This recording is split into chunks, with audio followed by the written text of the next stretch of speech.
Good afternoon, ladies and gentlemen. Delighted to be with you. My name is Dr. Azar Jammine, or Yamin in Lebanese. I'm the Director and Chief Economist of Econometrix, but I'm also talking to you in my capacity as Chairman of the Southern African Lebanese Chamber of Commerce. I've been asked to just give a brief overview of the budget that was presented. Clearly, South Africa's fiscal situation is fairly dire, but the good news going into the budget was that it had become apparent that the government revenue collections have actually surpassed what had been expected, the absolutely awful numbers that had been expected when the Minister of Finance delivered his medium-term budget policy statement in October last year. In terms of the revenue collections through to the month of January, it really appears as if government would get around 100 billion rand more in government revenue than had been budgeted in October, which in turn reflected a shortfall of 313 billion rand on what had been budgeted for in February. Obviously, in the intervening period, we had the COVID-19 crisis, lockdowns, economic activity crashed, and as a consequence, the growth in government revenue was expected to fall far short.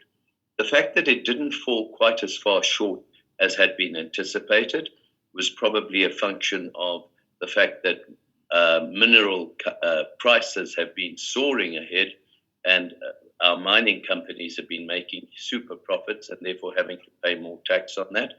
But I also believe it's a function of the fact that the majority of taxpayers who are drawn from the middle and upper income echelons of society did not suffer hardship to the same extent as the lower half, the poorer half of South African society who lost their jobs and pay cuts.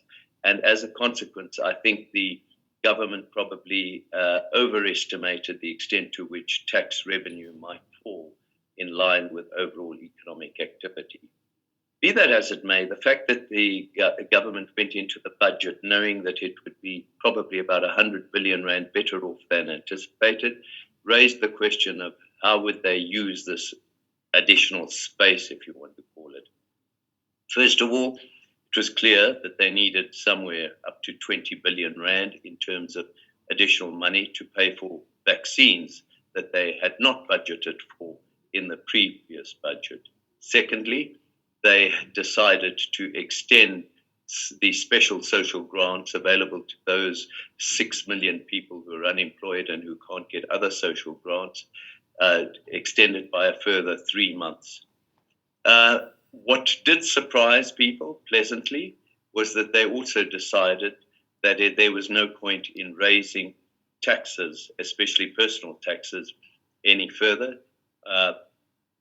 recognizing, I think the government did, that raising taxes would be counterproductive and would reduce economic activity. A weak economy already, it would reduce things further.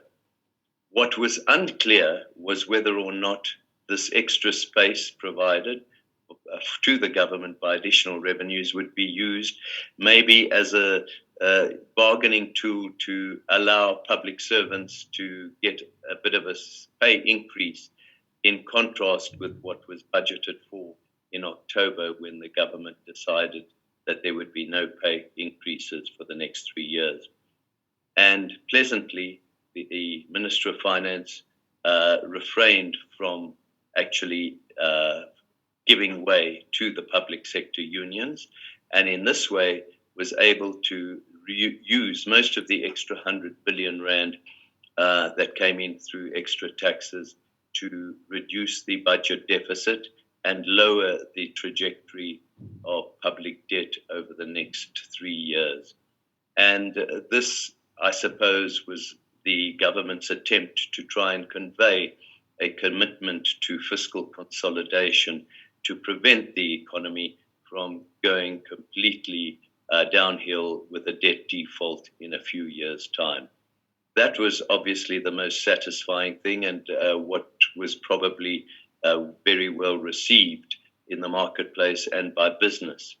But it does leave a huge elephant in the room, and that is, will the government really be able to get through a program of no salary increases, even in the face of inflation of 4 to 5% over the next 3 years for public servants?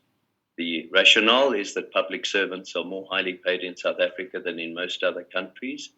And secondly, it is recognized that many areas of the private sector have suffered as a consequence of the COVID-19 crisis, and many have had to take huge pay reductions. Therefore, why should public servants have a benefit over the majority of people who work in the private sector?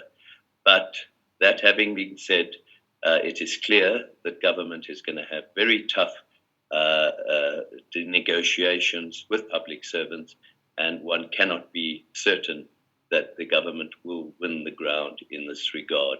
And for this reason, the budget was seen as by some as possibly lacking in credibility, not the credibility of the numbers themselves, but whether or not it would be able to get through with the biggest pay cuts in real terms that one has ever witnessed. On behalf of the Southern African Lebanese Chamber of Commerce, we would exhort members of society, obviously the Lebanese community first and foremost, but businessmen in other sectors who may want to trade and invest in and with Lebanon and Lebanese people abroad. We would urge you to join this fairly new organization that aims to develop relations between South Africa and Lebanon, and between the South African Lebanese community here and the Lebanese diaspora in the rest of the world. And in so doing, also to assist the economies of both South Africa and